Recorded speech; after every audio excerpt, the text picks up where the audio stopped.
I only learned that I could call myself Jose when Mourinho went to the UK. I was like, hang on a minute. So you can all actually say my name. A revelation in your A life. revelation. Yeah.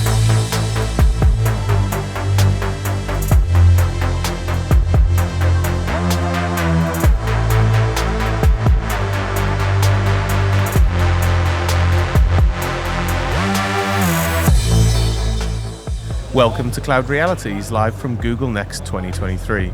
We're a conversation show exploring the practical and exciting alternate realities that can be unleashed through cloud-driven transformation. I'm Dave Chapman. And I'm Rob Kernahan.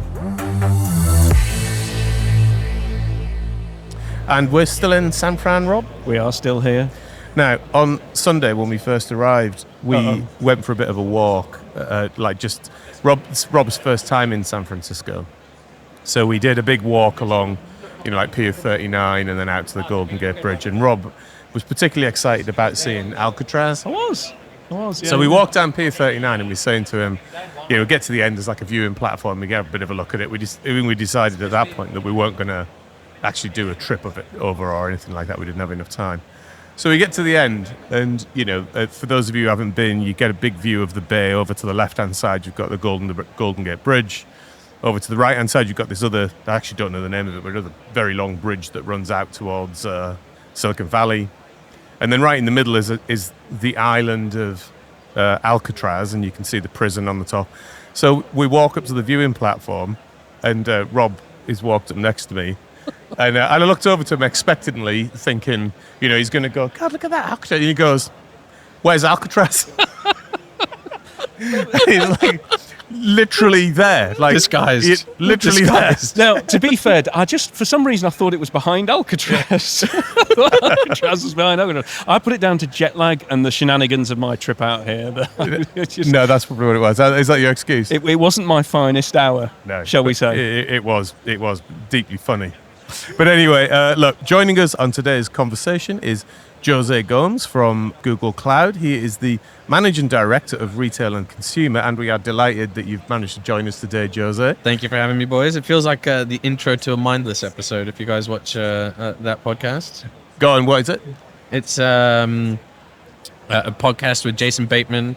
Oh, I have seen that. I've seen it. And Will Arnett. And the guy from Will and Grace. That's right. Who I have no idea what his name is. But they always have this witty banter before the guest comes on. And it's hilarious. It's the best part of the show, actually. I do like those guys. They are funny, aren't they? They are.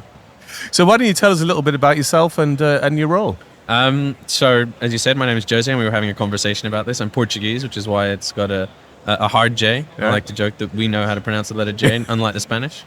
I run our retail and CPG business, which here in the US, which basically means looking after the largest 60 or so retail and CPG customers. Right. Been here for about 3 years. Prior to that was at a company called dunnhumby, really working at sort of the intersection of retail and data and AI, which is very applicable to the world that we live in right now.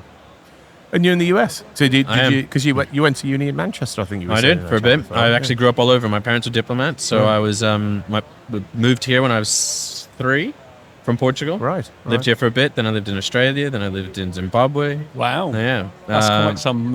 It is all very Anglo-Saxonic. So I'm big on my rugby and cricket. Australia supporter, unfortunately, for you boys. No. There you go. Stop recording. Yeah. And then on to dunnhumby. Worked in the UK. Latin America, living in Brazil, and then moved from Sao Paulo to Chicago. Right. There's got to be a book in that. There's got to be some stories as you travel around Lots the world. of stories. There will never be a book. I'm far too lazy. Maybe now with generative AI, I could speak to it and it could extract it. Like 5 or 6 bullet points and do 200 pages on that. Life story. Yeah, exactly. Make up funny anecdotes. Yeah, exactly. It made me feel interesting. Yeah. That's a great prompt. Stick in the parameters. That is a great prompt. Make me sound interesting. Yeah. No, I'd buy that. Well, we'll do our best. Right. So, retail and consumer products in particular is an industry that, over the last 20 years, has gone through so many cycles of disruption generally, and then, of course, most recently with the pandemic, kind of very much accelerating, the move online and the move to digital retail. Give us a bit of a pen picture from your desk at the moment on what do you think that journey's been like, and what's the current state of retail? And that's before we bring all the artificial intelligence into the picture. Wow, what a big question. Look, I think what's been really interesting is you've got all the technology that's been thrown into the mix in terms of what retailers can do and leverage. Right. But you've also got the exact same on the consumer side, right? So just think about, the onset of online, the onset of mobile. So that all that it's created is the world's greatest amount of confusion, right? You think about the explosion of just choices. So I think of choice on the consumer side, choice on the customer side or the shopper, and then choice on the IT teams or the internal teams that have to work out what technology to deploy. You've got all of that. You've got a backdrop of the most insane social economic change, right? We went from the Great Depression to a boom to a pandemic, which was a bust, to then a boom, to then another bust. Now we don't exactly know what we're going on. Is it a recession? Is it not a recession? So I think what's happened is just the amount of change, amount of choice, and then the drivers that influence that choice one way or the other have just been compressed. And so I think the thing that we see folks struggling with the most is, how do you absorb all of this? How do you choose what to bet on? And, retail is a thin margin business. So how do I actually deploy the capital that I do have, and how do I live with, mainframe, which is still prevalent in pretty much every retailer's business. I was with a customer the other day, and there was a brilliant anecdote that they'd found some code that someone had written, and it said, short-term fix, rewrite code as soon as possible. It's been there for how long? 1997. 1997, which actually meant that his work was, and I assume it was a he, was spectacular, because his short-term fix is still there. Yeah. But it's very indicative of where retail is. People struggle to move on from that past. There's so much legacy. At the same time, retail has always had a bit of a stigma of being less sophisticated. And I have the privilege of working with what I believe are some of the most sophisticated engineering companies in the world. I'd put Walmart, Target, the Home Depot, Lowe's up there with any of the FANG companies. But they have this dichotomy of living with the past and the present all at once. Yeah. And I think that's the interesting piece, right? Is you've got all of this change, you've got all of this optionality, all of this choice, and that's what people have been struggling to, or some thriving through leveraging. And those, the example of big bricks and mortar companies that you're working with, what kind of shift did they see during the pandemic? Have people basically come back now, or are they seeing a more permanent shift to people like wanting to do, I don't know, home delivery, roadside pickup, all of those sorts of things?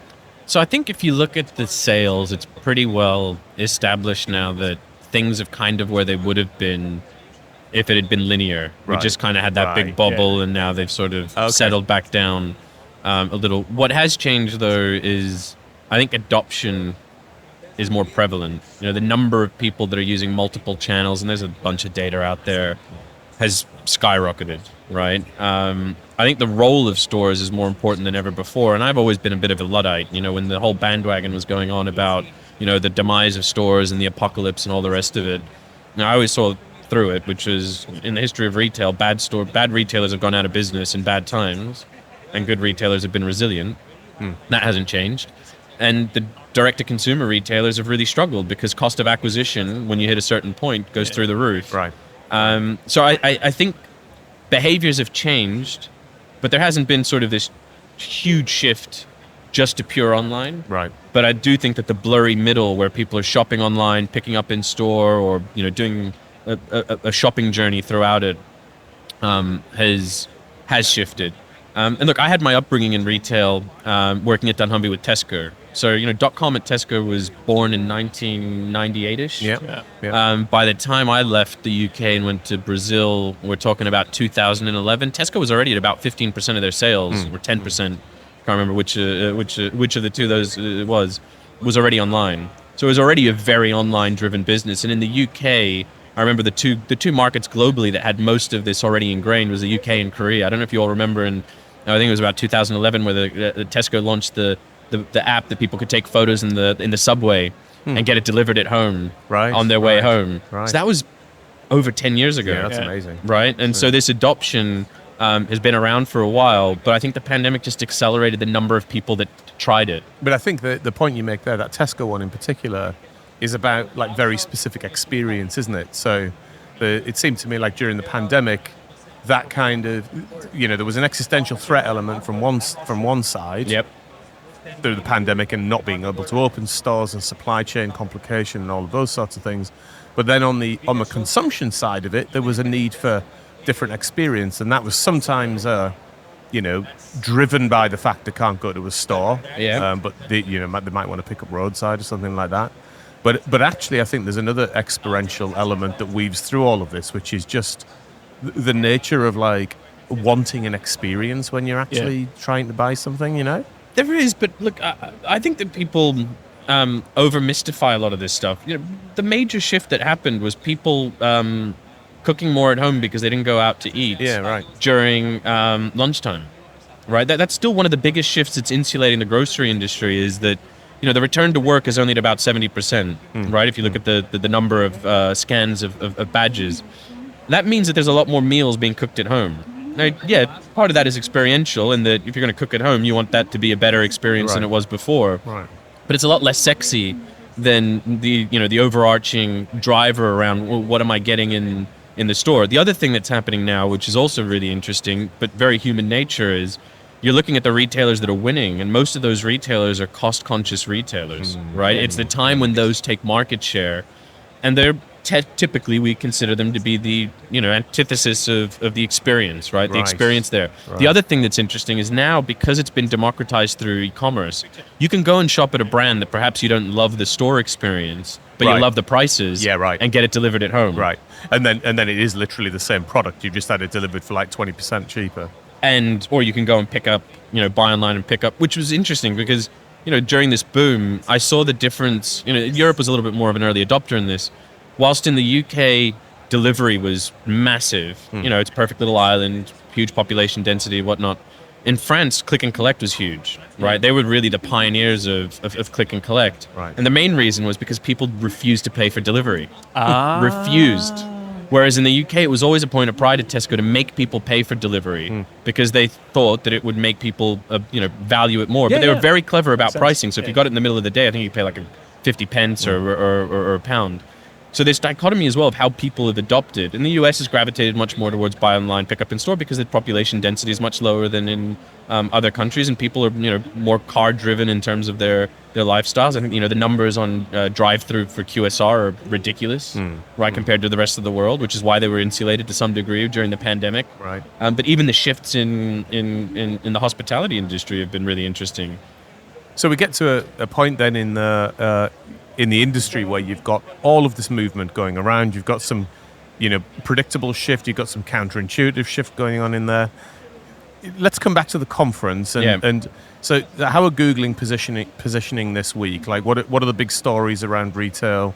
And like, what's the technical support that you're sort of leaning into? I mean, look, I think the big news is that all of the products that we've been developing around generative AI and AI in general have gone GA, right? So generally available. I think that's the big one, is we've gone from a place of very broad experimentation through the private previews and whatnot into a place now where, we're open for business. It's prime time, and these products are now part of the core platform. The other piece that I think we've been really focused on is not just bringing out bits and bobs of unique solutions, but actually being able to give folks an enterprise platform. Like end to end. Yeah, but I think it's just this realization that to build an experience around generative AI requires a bunch of things that have nothing to do with generative AI. Right. Yeah. And in particular, to take something to scale within an enterprise, you really need it to be end to end. So Vertex is one of the few plugs that I'll make on the show. The whole point of it has been, how do you ensure that a company has, from start to finish, the ability to take something into production? And we've gone a step further in that, which is the data layer. And what the teams here talk a lot about is, how do we make it so that you're bringing AI, whether it's generative or garden variety, to your data, as opposed to having to move your data around and putting it in put it in one product and do something there, and then move it to another product and do something there, and like just stitching all of this together so that it's seamless. It's that thing about retailers already have a lot on their plate, no pun intended. the mastery of using the It is a tech. good Make pun, it though. easy. He'll be here all week. Yeah. But I should Where's play that the- button? You have to. No, but they've already got, they're struggling to cope. There's a lot of things going on. Is society going to work in the new way or shop in the new way? Making the technology easy to consume, But connecting things makes a big difference. It's yeah? not just retail. I mean, look, everyone's now got their board going. When is the Gen AI revolution going to hit our enterprise? Right. Yeah. And so if and there's been an over-index, I would argue, in all industries around use case. I've got use case fatigue, just the concept of the use case. Yeah. I'm crossing out my we'll next just question. take There that you bit off go. the production sheet, don't Well, we? it's like generative AI bingo, right? Yeah, right. My use case, I had that one down. So the reason why I've got fatigue about it is a use case is a good, everything starts and ends with the use case, but use cases is the end all and be all, miss a point, which is to really drive competitive advantage in AI, you have to adopt it. Right. And it's the least sexy answer when people ask me it. But the reason why adoption is really important is that these models learn from doing. They get better the more you leverage them. So if you get everyone using a model, it will inherently become better. And so the more you drive adoption throughout the organization, the better you will become. And are other people, other organizations you're talking to, are they getting their head around that generalistic use? Because there was a period with data, for example, where it's like, build a data lake and brilliant things will happen, and then you had 5 years of a lot of money spent on data lakes. Here's a good one from my past. So I didn't realize this when I was actually working there. Clive Humby, the founder of dunnhumby, was the guy that coined the phrase "data is the new oil." Oh, And when Clive said it, I didn't know this. I knew that he said this about that expression. I didn't know that he actually coined the expression. When he said it, he meant that, like oil, it needs to be refined to be valuable. Although I guess you could argue that a barrel of oil is still pretty valuable. And most people... it needs to be refined to create product. Yeah, to create value out of it, you need to refine it. You need to transform it. In of itself, it's not value. And the juxtaposition he used to make was, most organizations treat it like sand, which is it's valuable if you have a lot of it. But that's not inherently the right way to do it. No.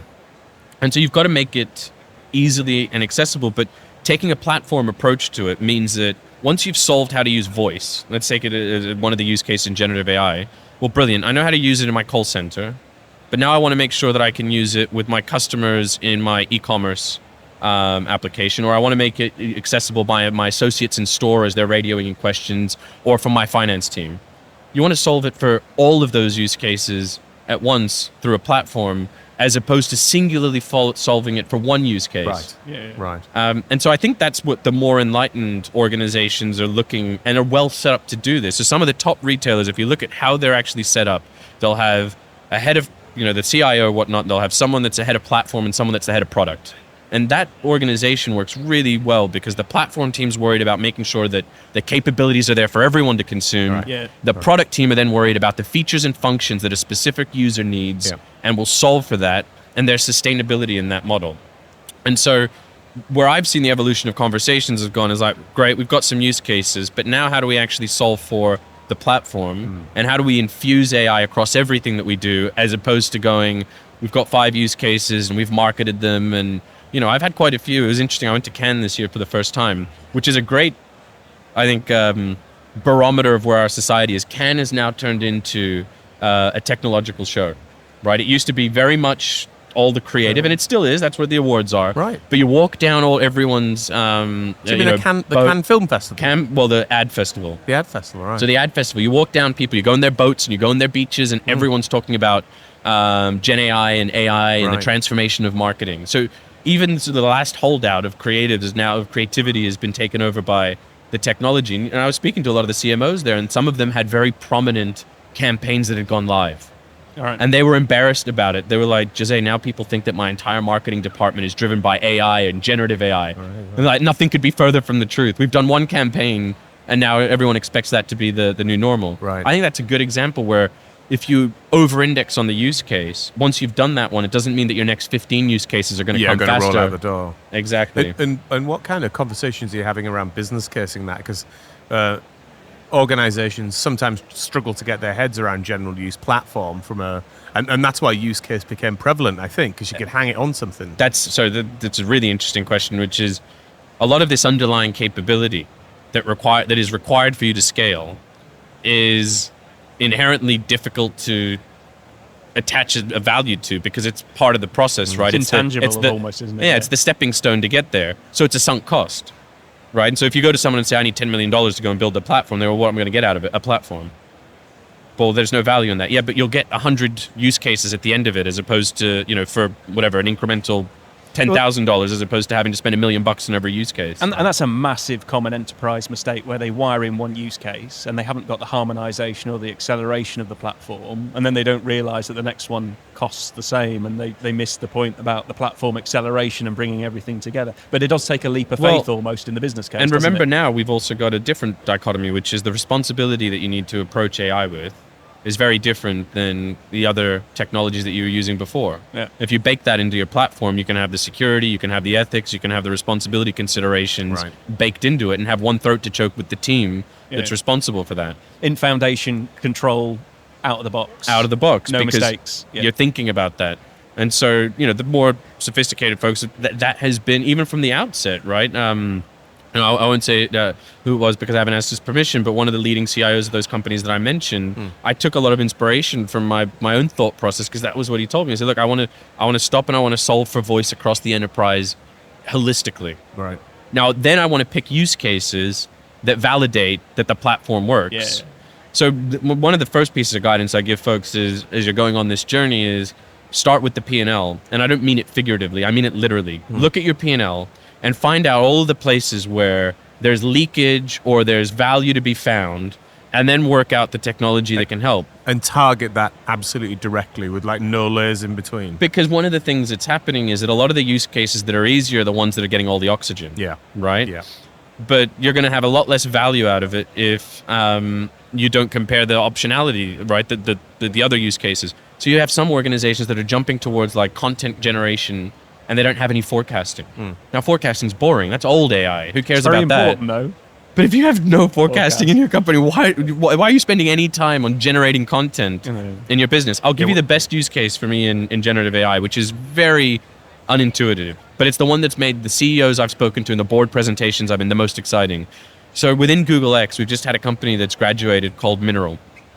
And what I love about all the Google X projects is that they start with a very large social problem that they're trying to solve, and then they'll work out the monetization on the back of it. So Mineral's very, very powerful because it's trying to solve for our food productivity for a growing population, right? The intent of it is that Sub-Saharan Africa, a farmer in Sub-Saharan Africa should be able to take a photo of a crop or a plant and have AI tell him what he should do, right?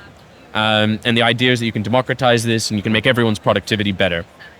What they've done in one of the offshoots is that as a result of that, they have been able to create models. One of their models is a berry model, and they can tell you with 98% accuracy how long a berry is going to last for. Really? Which means that if you're at the grower, you can determine whether the berry should go to your distribution center or whether it should go to your transformation center. Yeah, much better use of your raw material, isn't it? Right. Optimization in your product. Yeah. So the shrink, and then if it's at the store, and you can take a photo there, do you put it on sale? Do you not? So when we presented this to the CEOs, some of these large grocers, they're like, "Holy crap!" So Gen AI can solve for shrink. That's a multi-billion-dollar opportunity for me. Like, the marketing stuff's cute and all right, I love that, but this is really impacting the P&L. It's very powerful optimization in something that's very important. Very important, with huge sociological benefit or societal benefit. So that's what's really interesting to me. Is you start with that P&L, you get a platform and a product team in place, you get the ethics, you pick your 5 or 6 use cases that will validate the platform and that impact the P&L. And then the other last piece, which I think is really important, is you have to take a citizen development view of the world, which is you don't know where these use cases are going to crop up. And a lot of the skills that are being developed right now, you can't recruit out of university. And so you've got to develop them in-house. You have to develop prompt engineers. The number of debates we've had about that. Prompt engineering, what is it? How do we seed it? How do we train it? How do we embed it? So you're hiring at that point for capability and future potential rather than they've got a track record of doing something, because it might not have existed. Well, but most importantly, you need to create the environment where people can actually play around with it. And that goes back to the platform. If you don't have a platform that is safe and secure and that you can manage and then control, how do you turn it loose on the entire population? It's that curiosity and diversity. You need a diverse audience to be curious, give them access to the technology, and great things will come, isn't it? Well, and in this case in particular, because I think a lot of the value is going to come from the back office and the shared services, which aren't the most creative folks normally in a company. The marketers are the ones that all gravitate towards the technology and come up with 1 billion use cases, right? But there are huge opportunities within leakage of retail. I'll give you a simple one. The trade fund process with CPG companies where, they'll pay for a promotion. Typically speaking, there's a lot of leakage in that what the CPG company owes the retailer isn't well accounted for. And so they'll pay accountants, the accountants will come in and they'll drove through it and then they'll work out, hey, the CPG companies actually owe you this much, and they'll take a percentage of that. Well, with Gen AI, you can digitize all of that paperwork, and you can find it for yourself just by summarization and asking the data questions, which is a brand new world. Now, that is the least sexy use case of generative AI that probably anyone will talk to you about it, but it may be worth as much as 100 basis points of profitability within a retail environment. So, look, maybe in a way to just bring our conversation today to a bit of a close, looking forward to the next 12 months then, what do you see happening? Do you see the preponderance of platform building and the acceptance that platform, maybe more so than, say, business lighthouse type business casing, is going to be something that you guys are going to push a bit harder, more publicly? Look, I think we've been pushing on this idea that we want to have the world's best ecosystem, the most open ecosystem, and the most complete ecosystem. And there are a number of different technologies. We've been talking a lot about how, you need to blend different elements into a generative AI experience. Search and grounding, which is terms that you heard Thomas talk a lot about today, they're massively important. And it really leverages all of the strengths that Google has had for all of these years. What it allows you to do is that, the grounding is you go for factual data that exists within your company so that you're not generating the answer to that question. You're going and picking it up and retrieving it. Right. So we're blending search, we're blending generative AI into that. That's where the platform and the ecosystem comes into play. So yes, it's a core part of what we're trying to do, giving people optionality. So whether it's open source models, whether it's Google models, but most importantly, what we want to get to is a place where AI is prevalent across the organization and it's adopted at scale. So, what's my focus? What's my team's focus over the next 12 months? We want to drive adoption of AI at scale throughout these organizations, because if that adoption comes, we know that we'll be able to, make impacts on the balance sheet and the P&L of these retailers in ways that really have been unimaginable for the past sort of recent history. That's great, man. So thank you very much for those insights. And let's stay on Google's position and actually talk a little bit about the keynote this morning. So, Rob, I know you've been roving about and trying to farm information. So, what are the big themes coming out of the keynote this morning? As you'd imagine, a doubling down on AI, and started out with an excellent use case about mailbox migration. I think 500 million going over to improve search and experience associated with the technology so the user got a better service out of their mailbox. It's quite powerful. And there was an interesting stat actually that came out that 70% of AI unicorns are actually hosting or using GCP. So obviously a very popular platform to drive sort of early AI innovation. Are you aware of that? Yeah. 7% of AI is crazy. It is. I mean, look, it's a testament that if you want to build, and you think about those companies, those Gen AI native unicorns, they're building platforms. Yeah. Right? It's the validation of everything they said. They are fundamentally looking for their own platform and building on us. So it's a great validation of the strategy that we're executing. And what do you think drove that? Do you think it's the accessibility of the tool set, the usability of the tool? What is it? So when you're building platforms, what really matters is the breadth and then the scale. And we scale, right? I mean, think about, the beautiful thing about Google is we are privileged to bring most of our technology to market after leveraging it internally ourselves. Right. And when we use it internally ourselves, that's a lot of scale that you have to serve and be able to run efficiently and effectively. And that's an excellent segue into the next two technical points that came out around increasing the performance of model training and model execution, so twice as fast at half the cost, which is great. So a more sustainable approach to it, and also partnership with NVIDIA and their tech platforms going deep within the Google data centers to provide you with the power and the compute to be able to do this quickly and very effectively. And that partnership with NVIDIA is massive. It's so important to the work that we do and to the innovation and to the use cases and developing those out and having that foundationally built into the platform. Well, it's the opposite. It was the example you gave earlier when you were talking about the retail platforms, which is sustainability built in. Yeah. So presumably over time, those things, the sort of progress that NVIDIA is making, that's just going to be there by default for organizations that are building on your platform. And you want to give them the accessibility to have access to all of these different chipsets so that the right workload's being deployed. We do a lot of work right now in Edge as well in retail. So which is, how do you, an example I give executives is, when you ship software to your customer's mobile phone, you don't think about the hardware device that they have. I mean, maybe you do if you're in an emerging market and you may have some people that don't, but even that is being solved to a large degree. When you ship software to your stores, it's a nightmare. You're thinking about what hardware is there, what version of it is, when was it from, that code from 1997. We want to solve that by bringing Google Cloud to the edge. And that has been really, really exciting for retailers. And so within that, there's also this competence of how do we bring Google Cloud, including all of our AI, or a subset of that AI that can actually run at the edge there. Right. And so that's a really exciting space for us. And it's a good use case. When I explain platform to people, I use the mobile phone as an example of It's you don't brilliant. need to know what the platform gives me services. You can drop your app on without talking to anybody and monetize the next day. It's a perfect example of a scaled platform. No Gives you one's thinking about the capability. hardware. It's Yep. completely abstracted away. And it's a great example of what we want to get to with the store is that you can ship software to your stores in a way that you do to a mobile phone. Right, yeah. And you can update it and it's self-healing and all that goodness. But it's a great example of adoption and scale. The platform enables you to do it. The last two, there was a big part about integration and being able to connect things together and make the tech easy because you don't want to worry about the plumbing. You just want to get the flows right. You want to get the output right quickly. So there was a good bit of that. Another point around platform messaging there, I would suggest. Yeah. It's coming. And the final point was Duet AI, which was the mech suit for the developer, which was improving basically productivity across the board. What's the personal experience and how AI is going to make my life a bit easier and better. It's insane. I mean, when we deal with a lot of this legacy and migration of old code and languages, the results are just breathtaking. Really exciting. So look, Jose, thanks so much for your time this afternoon. We could sit here and talk to you all afternoon about this stuff. It's like it's big gear. Been awesome. You can switch to sports next. Really fun. Really fun. We'll do that over drinks later. There you go. But look, we end every episode of the show by asking our guests what they're excited about doing next, and that could be I've got a great restaurant booked at the weekend, or it could be something in your professional life that you're excited about. So, Jose, what are you excited about doing next? What am I excited about doing next? I'm always excited to go home. I've got two really young girls. Right, yeah. That are 5.5 or almost 6 and 1.5. So that is always the highlight.